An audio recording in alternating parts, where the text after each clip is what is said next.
Buenas.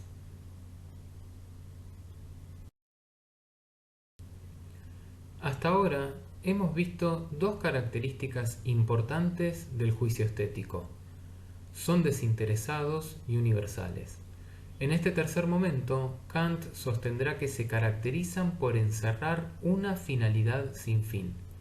En sus propias palabras, la belleza es la forma de la finalidad de un objeto en cuanto es percibida en él sin representación de un fin. Esto es, cuando el juicio de gusto está fundado en una finalidad meramente formal, es decir, en una finalidad sin fin. Dada esta definición, vamos a ocuparnos de el concepto de fin, el concepto de finalidad sin fin y el formalismo de la estética kantiana. ¿Qué significa fin? Kant lo define crípticamente así. El fin es el objeto de un concepto en cuanto éste es considerado como la causa de aquel, la base real de su posibilidad. En otras palabras, un fin es un objeto cuya causa es un concepto de ese objeto. Para dilucidar la noción de fin, tomemos un ejemplo. Supongamos que a una persona le cae una piedra en la cabeza, que se desprende de una montaña por causas naturales como la lluvia y la humedad, y la mata. En este caso, la relación entre causa y efecto es la de causa eficiente. Esto es, se da una causa, la caída de la piedra, y luego su efecto, la muerte de la persona. Ahora supongamos que el desprendimiento de la piedra no sea accidental, sino provocado por alguien que tuvo el fin de dar muerte al hombre.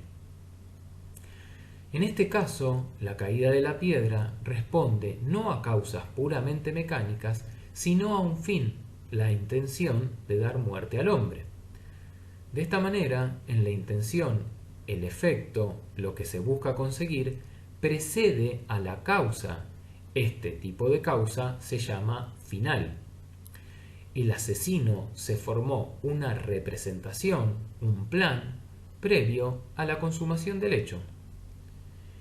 Esto es lo mismo que sucede en numerosas situaciones de la vida cotidiana.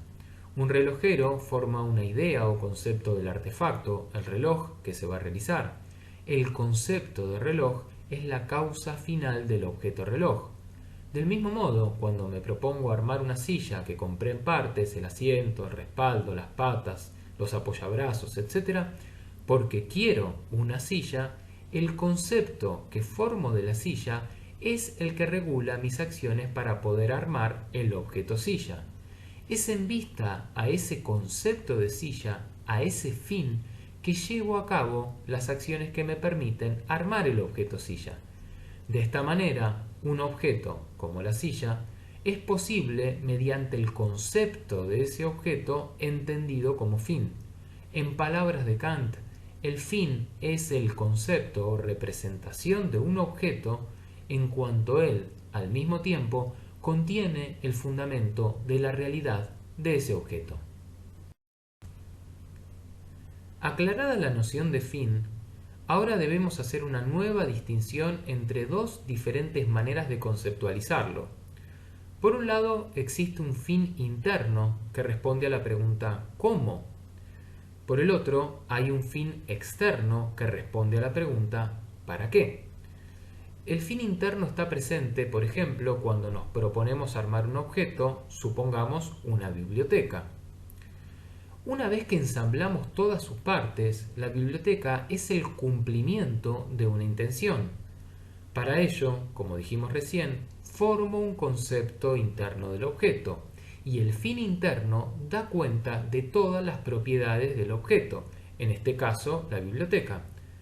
Responde a la pregunta ¿cómo? En nuestro ejemplo, ¿cómo construir una biblioteca? Es indispensable formar el concepto del objeto para poder llevar a cabo su realización, el armado de la biblioteca. Con todo, este tipo de fin interno no termina de explicar por entero la biblioteca. ¿Por qué? Porque le falta el fin externo, la respuesta a la pregunta ¿para qué? En el caso de la biblioteca, este fin externo, su utilidad es clara, guardar mis libros. Sin embargo, en muchas ocasiones puede haber múltiples fines externos. La biblioteca, además de servir para guardar libros, puede utilizarse para decorar una habitación, exhibir adornos, dividir un ambiente, etc. Aclarado qué significa fin, pasemos a la noción de finalidad. Luego Kant define finalidad. Cito: la causalidad de un concepto en consideración de su objeto llámase finalidad, forma finalis. Esta noción de finalidad va a ser importante porque Kant va a sostener que los juicios de gusto encierran una finalidad sin fin. Asimismo, esta va a conectarse con el concepto de placer. Kant lo expresa así: la conciencia de la causalidad de una representación o concepto en relación con el estado del sujeto para conservarlo en ese mismo estado puede expresar aquí en general lo que se llama placer. De esta manera, dado que la finalidad resulta central a la hora de explicar por qué sentimos placer en lo bello, Kant va a demostrar dos cosas. Uno, que la belleza de un objeto se juzga en la ausencia de un concepto del fin del objeto. 2. A pesar de la ausencia de un fin determinado, el objeto manifiesta finalidad. Detengámonos entonces en la noción de finalidad.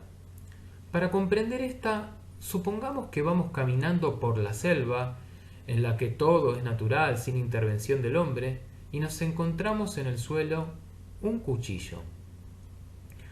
Por supuesto, advertimos rápidamente que no se trata de un objeto natural que pertenezca a la selva. Con todo, al ver el cuchillo, identificamos sin problemas su fin interno y su fin externo. Su fin interno es el concepto necesario para producirlo, su hoja, la empuñadura, el modo en que ambos están unidos, etc. Su fin externo, el para qué, también es evidente: cortar la comida, usarlo como decoración, etc. Luego continuamos avanzando por la selva y nos encontramos con otro objeto, pero que no logramos reconocer a simple vista. Se trata de una figura de madera que parece haber sido tallada. Si bien advertimos que este nuevo objeto no pertenece a la selva, no sabemos de qué se trata, no sabemos cuál es su fin externo. Ciertamente este objeto posee un fin interno, puesto que podríamos formar conceptos que nos permitieran replicar el objeto. Sin embargo, continúa siendo un interrogante el para qué. No podemos determinar si se trata de un objeto religioso, un accesorio para el pelo, una pieza ornamental, una especie de tenedor, etc. Asimismo, aunque podría haber surgido de forma natural a causa del viento, de un rayo, nos parece que fue diseñado como si tuviera un fin. Esto es lo contrario de lo que sucede con los objetos de uso cotidiano, como un lápiz. En relación con estos, lo primero que conocemos son sus fines, para qué sirven. La finalidad de un lápiz nos resulta evidente porque conocemos previamente su fin, dado que escribimos utilizando lápices. De esta forma, su finalidad, como algo que se presta a usarse, se me ofrece de forma transparente. Por su parte, en el caso de la madera tallada, su finalidad se manifiesta antes de su fin. No puedo definir el para qué de este objeto, pero, sin embargo, se me presenta como algo que tiene finalidad. Por esta razón, se trata de un objeto que me resulta misterioso, me llama la atención, porque no sé su fin, pero lo veo como algo que se presenta a un fin, algo que tiene finalidad. Ahora, vinculemos la idea de finalidad sin fin con el juicio de gusto. ¿Cómo se conectan? Del siguiente modo: cuando juzgamos bello un objeto, no debemos fijarnos en el fin del objeto, o al menos el fin no debe determinar el placer que sentimos al contemplarlo. ¿Por qué? Porque, como hemos mencionado, en los juicios de gusto solo debemos tener en cuenta, frente al objeto, cómo afecta a las facultades de la imaginación y el entendimiento. En otras palabras, aunque no conozcamos o dejemos de lado su fin, el objeto tiene que encerrar finalidad. Esto puede ilustrarse a través de aquellas situaciones en las que vemos algo a la distancia, pero no podemos identificarlo con seguridad. No podemos determinar su fin a pesar de que sabemos que tiene algún fin. Se trata de algo inteligible, pero sin saber a qué idea corresponde. Así, el objeto aún indeterminado tiene finalidad porque capta nuestra atención y mantiene nuestras facultades de conocimiento en suspenso, sin poder fijarse en un concepto y emitir un juicio lógico. A fin de delinear más nítidamente esto, es necesaria una breve caracterización de la belleza libre y la belleza adherente. En cuanto a la belleza libre, señala que tanto en las obras de arte que carecen de algún fin objetivo, como en la naturaleza, supongamos una flor en la que el conocimiento de su fin, la polinización, no debe ser considerado a la hora de juzgarla estéticamente, su finalidad sin fin es precisamente el que explica la belleza. En contraposición a este tipo de belleza, existe la belleza adherente. Kant ejemplifica esta haciendo alusión a las figuras geométricas regulares. A propósito de estas, explica que no son verdaderos ejemplos de belleza formal libre, sino que un cubo o un círculo son simples representaciones de un concepto determinado. En efecto, es el concepto el que prescribe a esa figura la regla a la que ha de atenerse. Y este es el rasgo distintivo de la belleza adherente, su dependencia de un concepto de fin. En este sentido, edificios como las iglesias o los palacios, la belleza del hombre y la del caballo, suponen un concepto de fin que determina lo que ellos deben ser. Esquemáticamente, la belleza adherente supone un concepto del fin externo, utilidad, y otro interno, perfección, que somete a la cosa quitándole libertad.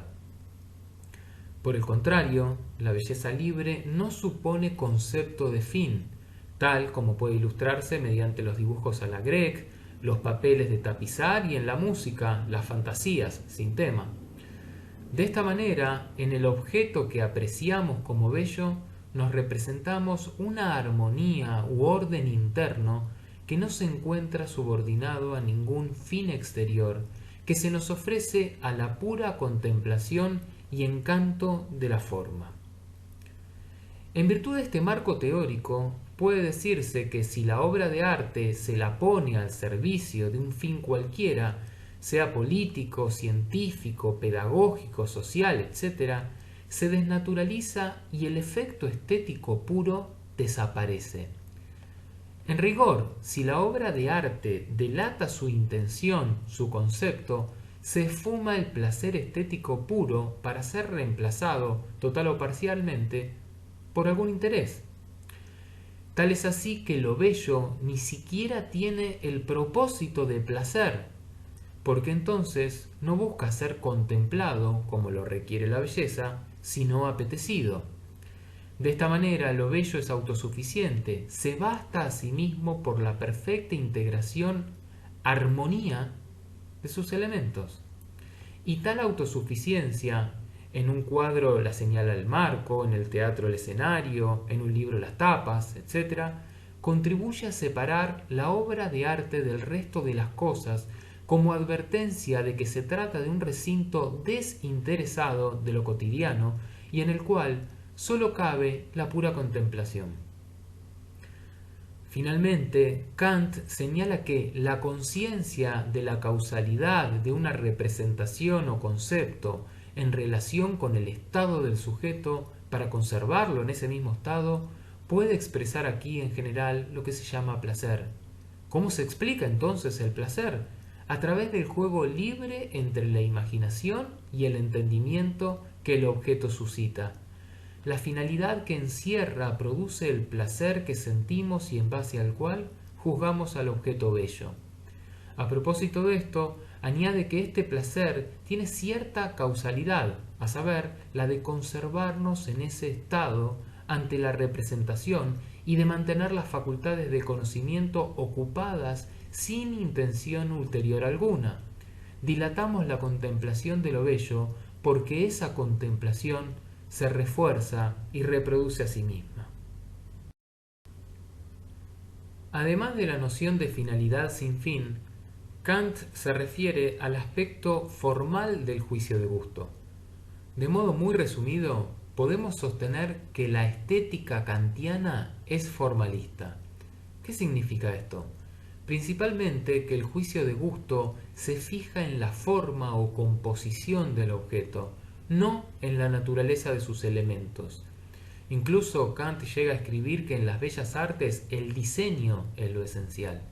En otras palabras, el gusto no resulta determinado por lo que nos agrada en la sensación, sino por lo que nos gusta debido a la forma. En el caso de la pintura, afirma que los colores que la iluminan pueden hacer que el objeto resulte más vivo para los sentidos, pero no lo convierte en algo bello. Ciertamente, la forma, el dibujo de la figura, tiene más valor que el color, porque el fundamento de éste no es más que la materia de las representaciones, a saber, únicamente la sensación, lo que podría hacerlo agradable, pero no bello. En este sentido, podríamos cambiar los colores de un cuadro, pero esto no cambiaría en lo esencial nuestra apreciación. De acuerdo a la perspectiva de Gadamer, esta superioridad de la forma puede explicarse en virtud de la importancia en la época en que Kant escribe que tenía el neoclasicismo, que reacciona contra el rococó a través de la depuración del gusto. El otro elemento que influye en esta valoración reside en que la forma implica una construcción mental activa. Hay que construirla y así definirla.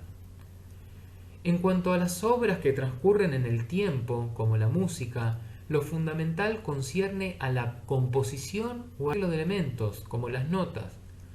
Por tanto, si se cambiara la clave o la música se interpretara con otros instrumentos, no afectaría sustancialmente desde el punto de vista estético, porque formalmente se trataría de la misma composición o relación de las notas entre sí en el tiempo. De forma apretada, en la naturaleza y en las obras de arte bellas, la imaginación y el entendimiento no se conectan como lo hacen, a través de conceptos, en los juicios lógicos o de conocimiento, sino que se encuentran en un estado indeterminado, de juego libre entre sí. Ese juego, habilitado por la finalidad del objeto cuyo fin se ignora, es lo que produce el placer en base al cual juzgamos al objeto bello.